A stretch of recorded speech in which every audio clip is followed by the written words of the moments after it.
দীর্ঘদিন ইটের ভাটা চলমান হয়েছে, এখন সেটা ভেঙে উদ্যোগ নিয়েছে। মানিকগঞ্জ সিংড়া উপজেলা চান্দহর ইউনিয়নের ওয়াইজনগর চকবাড়িতে পাটান ইট খোলায় আজ কোর্টের নির্দেশে ভাঙ্গা হলো। কেন ভাঙ্গা হলো তার কোনো ডকুমেন্ট নাই এবং কাগজপাতি নেই, এই কারণে ইট ভাটায় এখন ভাঙ্গা হচ্ছে।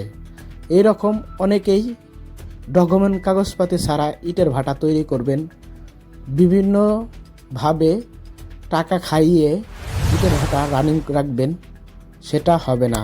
বাংলাদেশ এখন সচেতন হয়েছে।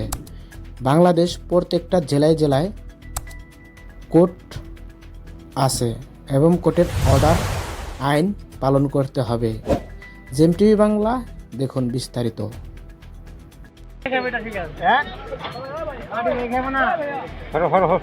আগে থাকতে হইলে চাই যাও হরো যাও আরে এই যে হেনসুলের মাথা এই মাথাটা এই মাথা আছে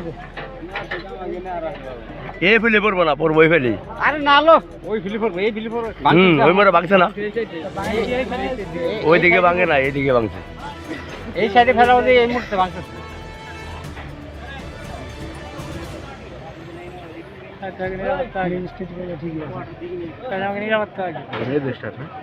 এই তো ক্ষমতা অল্প বয়স বয়স কত 27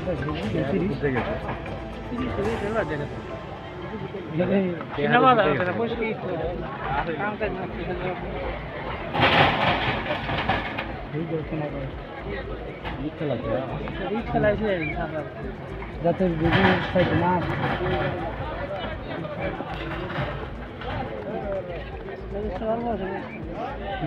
করবে মরতে মন হ্যাঁ ভাঙছে সে বুঝেই না। 4 ভাগের 3 ভাগ বাঙালি ছিল তার আগে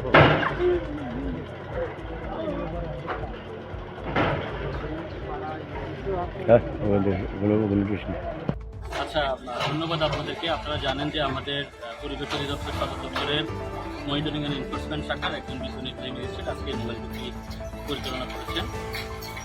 আজকের যে ভাটাটি পাঠান ব্রিজ, এই ভাটাটি 1.5 বছর থেকে পরিবেশের ছাড়পত্রবিহীন অবৈধভাবে ভাটাটি পরিচালনা করতেছিল। পাশাপাশি এই ভাটাটি কৃষি জমিতে স্থাপিত ছিল। কৃষি জমিতে স্থাপিত হওয়ায় এবং এটি 1.5 বছর থেকে পরিবেশ অধিদপ্তরের ছাড়পত্র না থাকায় বিজ্ঞ ম্যাজিস্ট্রেট এটি ঘুরিয়ে দেওয়ার নির্দেশনা দিয়েছেন এবং সেই অনুপাতে এই ভাটাটি ঘুরিয়ে দেওয়া হয়েছে। আপনাদেরকে ধন্যবাদ।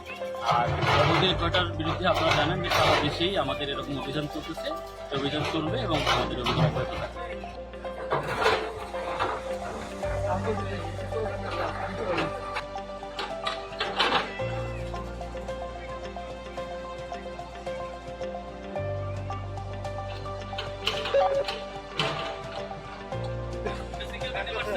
কারো কাছে নাই,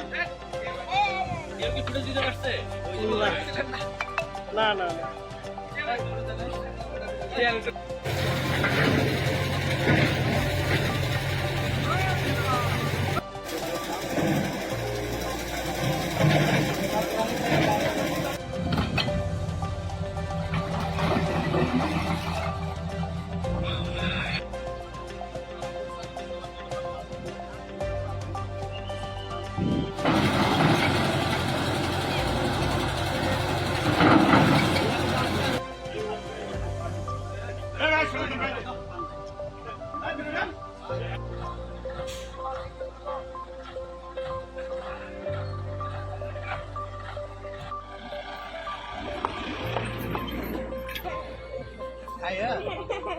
হ্যালো।